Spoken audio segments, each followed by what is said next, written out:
there's a massive new report that just came out talking about all the changes when it comes to being an Uber driver and a Lyft driver and rideshare driving, and also being an Uber Eats driver, a DoorDash driver, and when it comes to delivery driving. There's a lot of big changes that have happened. So let's look at this. Here is the Gridwise mobility report going really in depth all about the analytics. As you can see here, they got this from millions of real world trips from over 500,000 or 500,000 gig drivers. I did a video previously where I reviewed an article that kind of gave like a brief synopsis of this report right here, but I wanted to do another kind of follow-up video of this in-depth analytics where we're actually going to read the real report talking about the nitty-gritty, and I'm not going to lie, I've actually not read this report yet. Sometimes I review articles ahead of time, other times I don't. I kind of want to go into this blind to kind of show you my honest reaction because I don't know what we're going to expect on an article like this, but to be honest, I don't think it's going to be good. But we'll see. We'll see. We'll see. I'm willing to go into it blind and with a very objective, clean slate, right? And you can see right here, these insights have been validated by an impressive 400 million trips and 1.5 billion miles, all contributing to a total of 4 billion in gig driver earnings, right?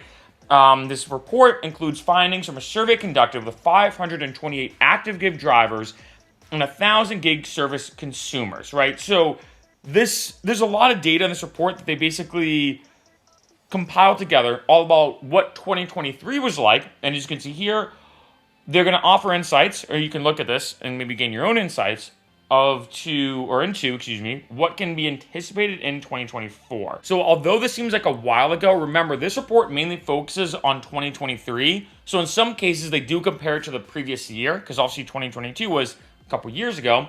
But you can see right here that since the pandemic, Uber and Lyft have been increasing, right? And going down here that right now, based off Gridwise data, Uber experienced a notable 66.3% increase in trips from January of 2022 to the end of 2023.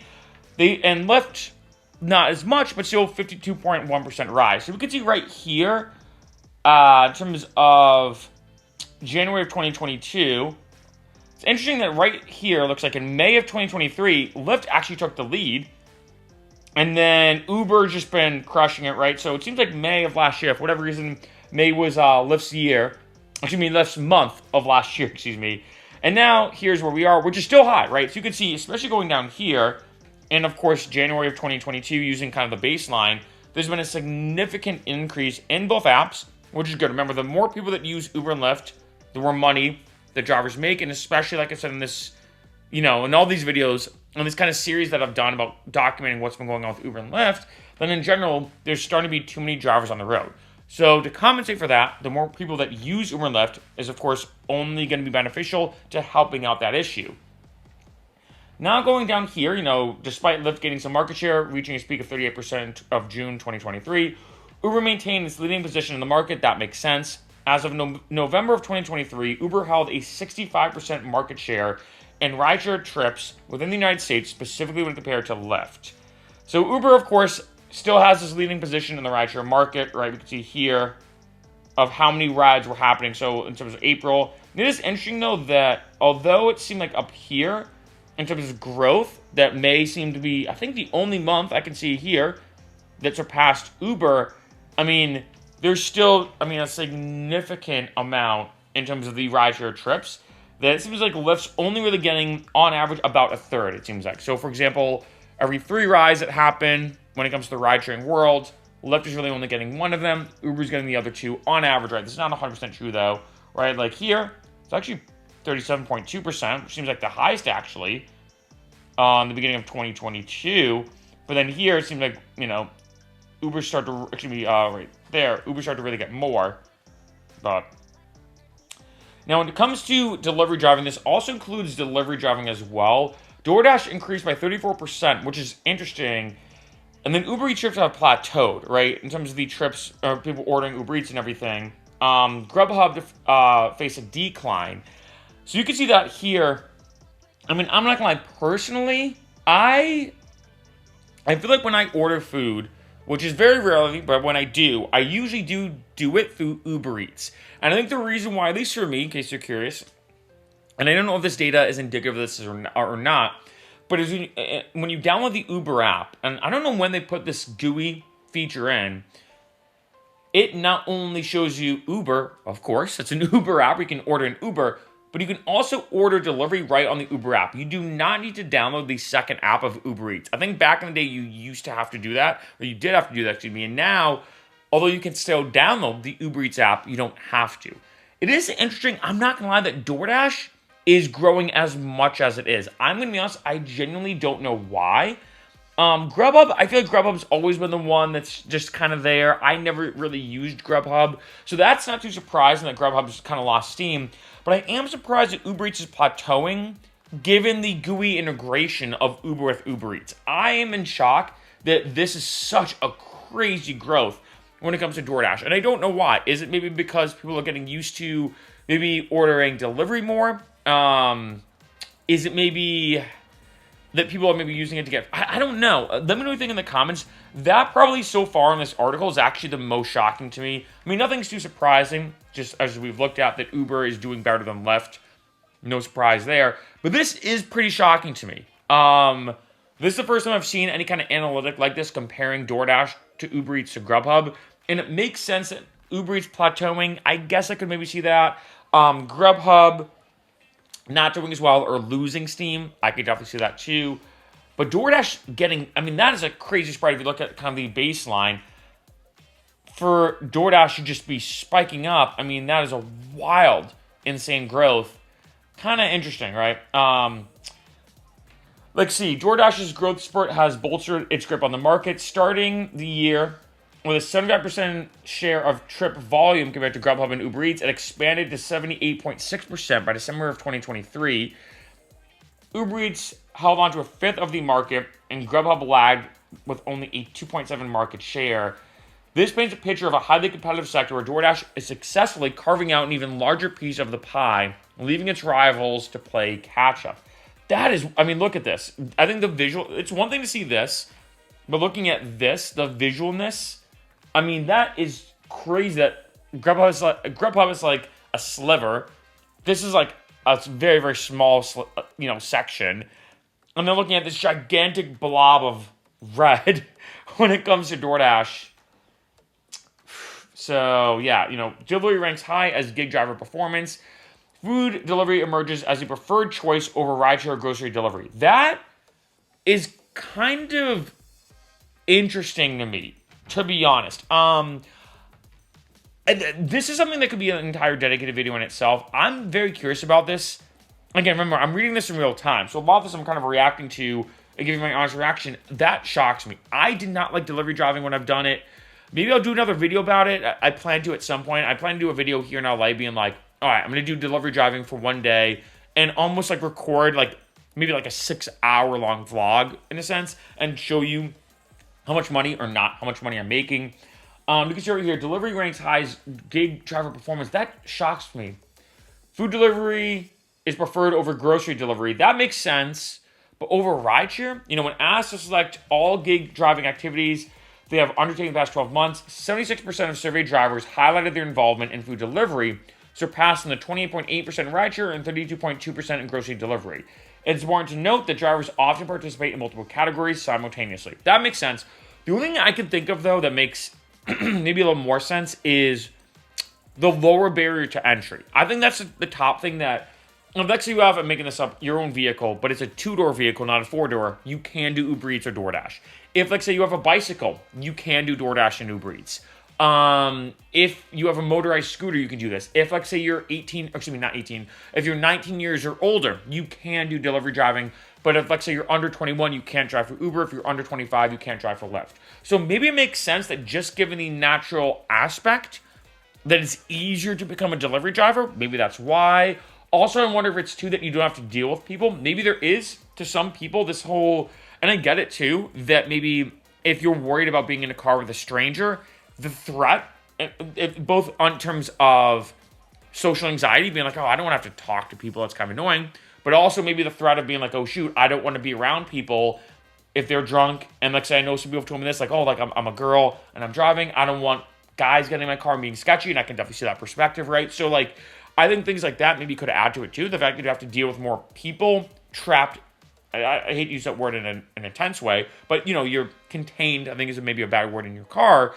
Well, with delivery driving, you're kind of like not having to deal with people except maybe people at the restaurant, but a lot of it is you walk in, you say, hey, is this order for Mike? And they're like, yeah, that's for Mike. You're like, cool. You grab it, that's it, right? And you bring it to the person's house. So maybe it is a little better, I don't know. Oh, here we go, actually. This shows, this underscores, the growing significance of an appeal of food and grocery delivery in the gig economy, particularly among women. I mean, that makes sense. Notably, only 18.5% of surveyed women drivers are in rideshare, compared to 34.8% of men. I think that makes sense, honestly. I think while there are a number of factors, safety stands out among women. Just like I was saying, I think that makes a ton of sense. It's way safer, whether you're male or female, but in this case, especially when it comes to women, that being a delivery driver seems such a lot easier and less threatening than being a rideshare driver. If you have a drunk guy in your car and it's 2 a.m. and you're driving him to a sketchy place and it gets a little weird, I could definitely see the fear of that, right? Women drivers are twice as likely to know, quote-unquote, concerned about safety as their most disliked aspect of gig driving. And that makes sense, right? They're most likely to complain about it in general. So, all right, so let's see. What's your favorite takeout? I mean, this doesn't really have anything to do with rideshare driving. I'm surprised that a lot of this is talking about delivery driving. I actually expected this article, to be honest, to be about more rideshare driving. But, hey, take it's kind of interesting.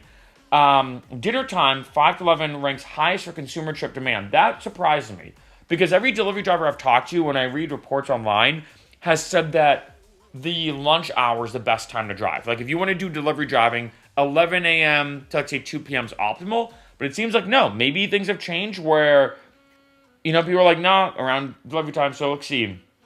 Top 10 restaurants, McDonald's, Taco Bell, Starbucks. Starbucks? Really? Starbucks? I mean, I get it, getting coffee delivered. Here's the thing. McDonald's and Taco Bell I can clearly see. But getting a coffee delivered, like if I want to make coffee in my house, it takes 2 seconds. Or I can use instant coffee. A burger, though, is a little different. I get that appeal. Starbucks, though? I mean, okay. Chick-fil-A, Chipotle, Wendy's, Wingstop, Panda Express, Burger King, Dunkin'. So basically all fast food. Okay. And then top 10, Publix. So Publix is big in, whatchamacallit, in like the Florida area. So that's kind of interesting. Costco. You could do Costco? I didn't even know that, actually. Okay, that's actually... Ooh, okay, I didn't even know Costco was actually an option, because going to Costco here in LA is a nightmare, so... I do have a Costco card, I do have a Costco membership, but Kroger, Aldi's, Wegmans, Wegmans, interesting, okay, Walmart, Sprouts, Safeway, Food Line. Never heard of Food Line and Fred Meyer. Never heard of Food Line, to be honest, actually. Okay. So, let's see, going down here... Oh, so it's actually kind of funny, speaking of this, I will be going, at least at the exact time of this video... I will be going to Mardi Gras in 3 days. It's Tuesday, February 6th. I will be going there this Friday, February 9th. So it's kind of funny that they're bringing this up in this article. Kind of cool. Cultural events have a significant impact on the demand of rideshare services. Mardi Gras 2023. During this festival, there was a remarkable 84% increase in rideshare demand. That's interesting. I'm gonna be honest. It's not too surprising, but I will say... For an event like Mardi Gras or like South by Southwest in Austin, Texas, it is a nightmare getting Ubers and Lyfts. Not because of the fee, but just getting around. Like, it's one of those situations, as a quick pro tip, that if actually you are planning on going to Mardi Gras or South by Southwest or whatever, you're better off spending more money to be in the hotspot. Also, the hotels and Airbnb is going to be more pricey, but you're better off spending that amount to be in that hotspot and not having Uber and Lyft and being able to walk everywhere than taking Ubers and Lyfts, which is going to cost you more money and more time, right? What's interesting is that the surge wasn't linked to the day of the event. We noticed a rise in rideshare demand within a week before, with the demand reaching 35 and 48% above the usual levels 7 to 4 days before the festival, respectively. That shot. Oh wait, they mentioned. Okay, you know what's funny? Like I said, I didn't even know. I'm just talking about this in real time. I didn't even know they're actually going to mention South by Southwest. That's funny. Okay, so that's actually really interesting. I wonder, one thing I will say about Mardi Gras really is from like the month of January all the way to Fat Tuesday in February. So the Mardi Gras celebration is about a month. It's really, the peak of it's around like the week of Fat Tuesday or whatever, which technically at the time of this video, it's actually from like today to like next week. So that's interesting. I wonder if maybe when they're calculating it for Mardi Gras specifically, when it will be, but that is interesting. I wonder how they're getting, because I think Mardi Gras is a little bit different, but that's kind of tricky. Interesting, okay. For food delivery, holidays are hit. Independence Day is the busiest day for food delivery, followed by July 3rd and Valentine's Day. Okay. Another case is South by Southwest in Austin, an 11% rise in rideshare demand. I was there last year in 2023. I will say I did take maybe an Uber and Lyft maybe 1, 2, 3, 4 times. Maybe the entire time. Only 4 times I take an Uber and Lyft. It's really not worth it, I'm going to be honest. Even the logistics of the conference contribute to a 10% spike in rideshare usage, emphasizing the crucial role that these services play in supporting large-scale events. So, I mean, that's, again, when it comes to South by Southwest, I do think it's harder to get around probably than Mardi Gras if I had to pick one. And especially, too, because Mardi Gras exists all over New Orleans. Same thing for South by in Austin, but it's really peaked around the conference area for anyone who's ever been to Austin. So, yeah. Anyway, though, I'm getting here as well. At the airport, things get busy on Sunday evenings with high demand for pickups. On the other hand, Monday morning see the highest number of drop-offs. That's kind of cool to plan out, right? If you're planning to catch a ride to the airport on a Thursday evening, be prepared for a slightly higher cost, as it tends to be the most expensive time, with the average trip cost at $42.27. Huh. So there's more airport drop-offs on Monday mornings and more airport pickups on Sunday evenings. I feel like that makes some logical sense, but it is interesting here that Thursday evenings tend to pay the most amount of money. I also wonder if maybe that's the time where you have this like crossover of people maybe going out on Thursday, or aka Thirsty Thursday, while people also going to the airport. Because I feel like Friday night, some people are like, oh, I'm not going to fly out on a Friday night or Saturday night.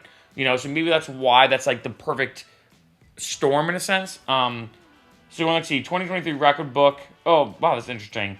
Highest fare. This year's priciest rideshare journey covered a whopping 275 miles from LA to Vegas. That one, okay. 1,200? That's kind of ridiculous. Okay, so, wow. I've met actually some rideshare drivers before. Like, there was one time where I was with some of my friends, and we were talking about going to Vegas, and the guy's like, yo, I'll drive you. And we're like, what?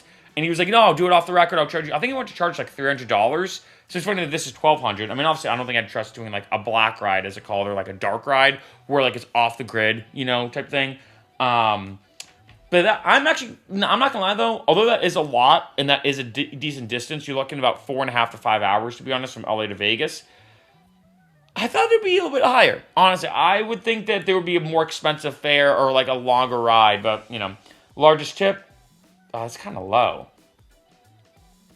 $176. Okay. 26% tip. All right. Longest ride. Okay, that makes sense. Though that's the highest fare, excuse me. Okay. 562 miles from Knoxville to Chicago. Most services, let's see. One Los Angeles driver showcased exceptional multi-apping skills, juggling an impressive 10 services during a single week in March. What? So what is that? Uber, Lyft, DoorDash, GrubHub, Uber Eats. Maybe Postmates. Oh, wow. Most rideshare trips, okay. Lawrence, Kansas Uber driver set the bar on February 11th, completing 22 rides between midnight and 5 a.m. Wow. Before taking a break, then completing another 50 trips from 11 a.m. to midnight. Wow, okay. Most food deliveries, Anchorage, Alaska. Okay, wow. I'm actually, one of my plans this year, by the way, maybe, you know, I'll probably be talking about this if it does happen, or I plan to, is to go to Anchorage, Alaska in September. I want to get like a month-long Airbnb there. 85 deliveries between 6 a.m. and midnight. Wow, okay. And earnings in a day. The highest earnings in a single day were achieved by an Uber driver in the Washington, D.C. area. About $1,300. It's pretty good, you know. Let's see. The face of the gig economy. So let's look at this. In terms of general representation, it does make sense that it seems like when it comes to rideshare, 72% are men, 25% women. On average. Food deliveries, about 50-50, honestly. Or, to me, I would say 60-40, because of men versus women. Grocery delivery becomes closer, it looks like, closer to 50-50-ish, right? 43-54. Package delivery, like Uber Connect, So 2/3 typically men, 1/3 about typically women on average. When it comes to education, interesting that the highest is actually some college or associate's degree. Okay. I would have thought, I guess that makes some sense. I think I would have thought maybe high school or equivalent, but that makes sense. In terms of household income, looks like the average is about 20 to 40K. I guess I could see that, you know. And then let's go down here now. Experience and intent. A significant portion of gig drivers are relatively new to this type of work. About 74.8% of surveyed gig drivers began gig driving within the last 3 years, nearly half of them starting just last year. I did talk about this in a video in terms of the turnaround time. What that means is how much when, like, say someone signs up for a new company, how quick are people to quit after, let's say, the first year or whatever. Like when I talked about the big four accounting firms, which I've done a bunch of videos about, the turnaround time is crazy, right? I feel like this is the same for Uber and Lyft, right? Given how bad and good it is depending on the situation, but typically mostly bad for a lot of people. Those who have been gig driving for more than 3 years are more likely to be doing it as full time. I guess that does make sense. If you're doing it for longer, you're like, all right, well, I'm just going to keep doing this full time.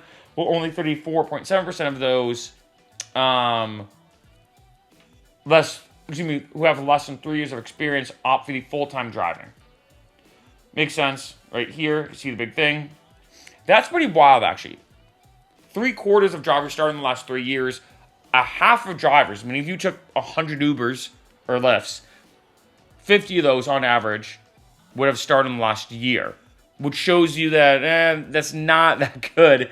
And then 38% work 5 times or more per week. The leading motivators. I don't like this bar graph here. I feel like it's kind of misleading in terms of the visualness. The biggest thing is flexible hours. To supplement their income, I guess makes sense, but I think the flexible hours to earn additional income for specific goals. So that's interesting that these are pretty close, these three, I'd say, especially these two, to cover gaps and changes in income. Preference for gig work over traditional payment is the lowest. So that makes sense. I mean, I've talked about this in other videos, right? Almost half of surveyed gig drivers consider gig driving a long-term plan rather than just a temporary gig. That is shocking to me. I'm going to be honest. That around half of drivers expect it to be a long-term thing. Wow. While 29% admit they're unsure about the future and gig work during working periods, most drivers stick to one gig type, while about, say, a quarter switch between apps. However, about 42% have experimented with different gigs, such as rideshare and food delivery in the past year. I'm surprised about half of drivers consider it long-term. I mean, I wonder if maybe, like I said, it's a low barrier to entry. I've mentioned this in a bajillion videos, that it's so easy to sign up and work for Uber and Lyft, and depending on your situation, you can make a decent income and, in a sense, have an unlimited amount of hours you can work. I guess I could kind of see that, you know. Let's look at this. Oh, tipping trends. I'm curious to see what happens here. There's been a marked decrease in the monthly average gross earnings of drivers. And this is what I talked about in that previous article, by the way. That Uber drivers saw the sharpest year-over-year decline, 17.1%. And about a third of the drivers noticed these changes in their earnings or trip frequency. So we can see right here, the average gross earnings of 2022 versus the average gross earnings of 2023. So, yeah, you can see right here. This is what I'm kind of curious about. Going down here. 51% of the income for food and grocery delivery workers comes from tips. I think there's a couple different reasons for that. I think one, it's you always tip your delivery driver. And I think two, there is a social pressure, which kind of leads me to three, where you do it beforehand. So the person comes to your door and you're like, hey, you didn't tip me. There's like that social pressure, like tipping your bartender or your waiter or waitress or whatever. In addition, I think there's also this thing where people are like, shoot, if I don't tip them, they might not pick up my order and they might mess with my order, even though they're not supposed to, but they might, right? So wow. This is in stark contrast to rideshare drivers who only get 10% of their income from tips. 9 in 10 food delivery trips and 3 in 4 grocery trips include a tip. 1 in 4 rideshare trips lead a tip. Wow. So only a quarter, so every For every 4 Uber and Lyft rides that happen, only 1 results in the person leaving a tip. I hate to say it, I'm not surprised there. I'm not saying it's right, and I'm saying it's wrong. I mean, it's definitely wrong, excuse me. But like, it's not surprising, tips play a vital role in contributing to job satisfaction for gig workers. 78.4% of gig drivers say tips matter significantly to their overall income, while 68.6% claim that tips significantly affect their enthusiasm and job satisfaction. That's an interesting thing I've never actually talked about. I think for me, it's interesting because when I first started driving, and I've mentioned this before, you never got tips as a driver. Like Uber Lyft told you don't accept tips. So I think for me, if I never got a tip, I never was like, oh, they didn't tip me, WTF. I'd just be like, oh yeah, that makes sense. And when someone did tip me, I'd be flabbergasted. Like, I think my reaction to me getting tipped back in the day was probably a driver's reaction now to not getting tipped in terms of the, like, flabbergastedness. That's the word. However, if you just started driving and you're not getting tips, I could see this being a huge hit, like it says here, to affect your enthusiasm, where you're like, wait, tipping culture, I think for better and for worse, is pretty intense right now, right? Again, for better and for worse. So if you're not getting these tips, you might start to think like, oh, like, do people not tip? You might start to question, I mean, maybe I'm going down the rabbit hole a little bit, but you might start to question like people's morale, or you might be like, oh, is it me? Like, am I not a good driver? Am I not nice? Is it not this, not that? So I could see that, to being honest. The importance of tipping in the gig economy is not lost on gig service consumers. About 3/4 of people of surveyed gig service consumers recognize that gig drivers rely heavily on tips for their income, and 58.5% of people feel obligated to tip gig drivers. However, there's a clear variation, and this is going to be interesting, in what seems to be an appropriate tip, or deemed to be an appropriate tip, with most people believing 6-10% of the total bill is suitable. Is that real? So this is how people view gratuity or tips when it comes to gig drivers. Now, for me, I typically tip 20%. Standard. I think 20% goes across the board, whether I'm getting a drink at a bar, I'm getting food at a restaurant, I'm getting an Uber or Lyft ride, I'm getting delivery, right? That is shocking. Oh, I don't like that. That's too confusing, but wow, okay. So most people think 6 and 10%. I'm surprised. I thought if someone had to say to me, what do you think the average person would think is a good tip for an Uber driver or Lyft driver? I would typically say 15%. It actually shocks me that between 6 and 10%. I mean, I wonder though the way they structure the numbers. Like if they did 1 and 4, and then like 5 to 9%, and then 10 to 15%. I feel like 10 to 15% would probably be the highest. I bet a lot of people see 10% and say, well, I typically tip 10%. But I mean, if you do a $20 ride, or if I get a $20 ride, that means I'm only tipping $2. It's like that SpongeBob episode when he's like, $2. That's fairly shocking to me. Wow. Interesting. Wow, okay. Transparency in the gig economy is another critical issue, of course. Yeah, 3/4 of gig service consumers, surveyed think that gig companies should provide more detailed information on how tips contribute to a driver's earnings.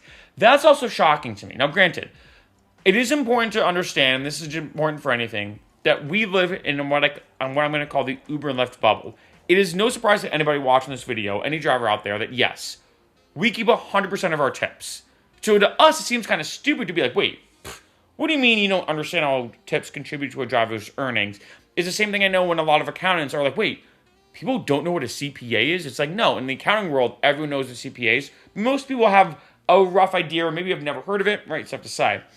But I will still say this is still shocking me, though, from the angle that on the app, maybe it needs to be a GUI change, or the graphical user interface needs to be changed a little bit. On the app, every single time it says drivers keep 100% of their tips and earnings, right? An overwhelming 62.7% believe that a clearer understanding of this would positively influence their tipping behavior. Half me, I hate to say calls BS, half me says, okay, I don't know. I think it's people trying to act like they're better than they actually are. I may be wrong. All right, I may be very wrong on this, but I also feel like this may be like, what is it called? Like a leading question. Where if I said to someone like, hey, okay, if you understood how your tip's going to positively impact an Uber Lyft driver, would you want to know more information? Like, would you want to know how your tip impacts them positively? Who's not going to say no to that, right? Like, would you tip more if you knew more about where to go? I think people are like, yeah, for sure. But remember, practicality versus things on paper are very different things. You know, how it plays out is different. That's surprising to me, though. I feel like, I don't know, because basically what this is saying here, and I do believe numbers don't lie, right? Although there are some variations where it's like, are they leading people on, or like, are these leading questions that might distort what the actual numbers mean? But it is interesting that people seem to be in the dark. It seems like from these numbers that people are like, look, we just don't know what's happening with the tips. Is that going to Uber or Lyft? And I will say, maybe this makes sense. You know, I've used example before that I went to Sound nightclub here in Los Angeles. You know, I hate to call them out, but I paid $5 at the doors for a space out event. It was like $5 before 11 p.m. The lady did that. I was going to ask you a few questions. Flip the tablet around and asked me to tip. And I didn't tip because I was like, wait, I'm tipping Sound nightclub. And for me, I felt confused. I'm like, wait, does this go to Sound nightclub? Does it go to the door person in front of me who just did that, who spun the tablet around? Does this tip go to the bouncer? Does this tip go to the person who scanned my ticket? Does this tip go to the DJ? Does it go to the bartenders? Is it split evenly among the workers? Like, say they get $100 of tips, they take the $100 and spread it out evenly among all the bouncers, staff, DJs, and everybody? How does that work? And so for me, didn't tip because I didn't know. And if, like, say, it was going straight to the DJ's pockets, I probably would have tipped, right? I like supporting live music, and I know that there's some people being like, DJs aren't live music. Definitely a subject for a whole other video. But, you know, that is an interesting thing that for me, my confusion led me to not do something. Maybe for some people, even though it seems obvious to us, maybe it is that confusing for a lot of people. They don't know where they're like, hey, I don't want to tip Uber. I want to tip the Uber driver. Does Uber keep most of the tips? So maybe there could be a better and more clear-cut transparency with this, maybe. But then again, I feel like they are pretty transparent. I don't know. You know, right? About 70% of gig service consumers believe that drivers should earn a minimum wage. I'm among this category for sure. Compared to 50% of surveyed gig drivers. That's interesting. Wow. So more people taking Ubers and Lyfts think that drivers should have a minimum wage as opposed to those actually driving. I wonder, though, again, how they ask this question. Because there's a difference between them saying, I'm trying to think of like a good example. Do you think you should have a minimum wage? Versus them saying, do you think you should have a minimum threshold where if, like, you don't make that much money, they have to bump you up. So no matter what, you're at least going to make $15 an hour, for example. Now, I think in the first scenario, some drivers might be like, oh, wait, minimum wage? No. I don't want to make minimum wage. I make more money, you know, than the minimum wage. But if you explain, like, no, it's not a minimum wage per se as we think of it. It's more of a threshold where if you don't make $15 in an hour, you at least make 15. Anything past that, you still make. Anything past that's profit in a sense, right? So I wonder how they worded that. And about 2/3 believe that gig workers should receive additional benefits such as health insurance and retirement plans. I agree. I 100% agree with that. Despite recent efforts by companies to encourage tipping before a delivery, 30% of gig drivers indicate that while tipping in advance is a nice gesture, the final tip should still be based on the overall service. I agree with that, 100%. I've always agreed with that. I've always, you know, regardless of the service or the job that I've been doing, whether it's bartending or ride sharing or whatever, always based off the service. This perspective is in line with surveyed gig service consumers. 69% prefer to tip gig drivers after the service is completed. That makes sense. Furthermore, 61.2% believe that gig drivers should not be allowed to see the tip amount before accepting a job. I kind of agree with that. You know what? I'm going to be honest. I kind of agree with that. I do know that when it comes to a lot of, I know they're going to disagree with me. I know a lot of food delivery drivers and delivery drivers in general disagree with me on this. I think the tip should happen after the service. And I know a lot of delivery drivers say, well, tips are important for our income. But to me, it's like, I have tips sometimes, a big amount for an order. I remember one time I tipped the person like 25 or 30% on a pizza. And I remember being like, all right, like, I want to tip them well because, I think it was like raining out or something. And I was like, you know what? I want to tip them well. I'm even like 25 or 30%. It was a good tip. I got there. When I opened up the pizza box, it literally looked like, and I'm not exaggerating, they took the pizza, folded it one way, folded it the other way, and then shook the box around. There was, like, I opened the pizza and it looked like a crime scene of, like, sauce everywhere.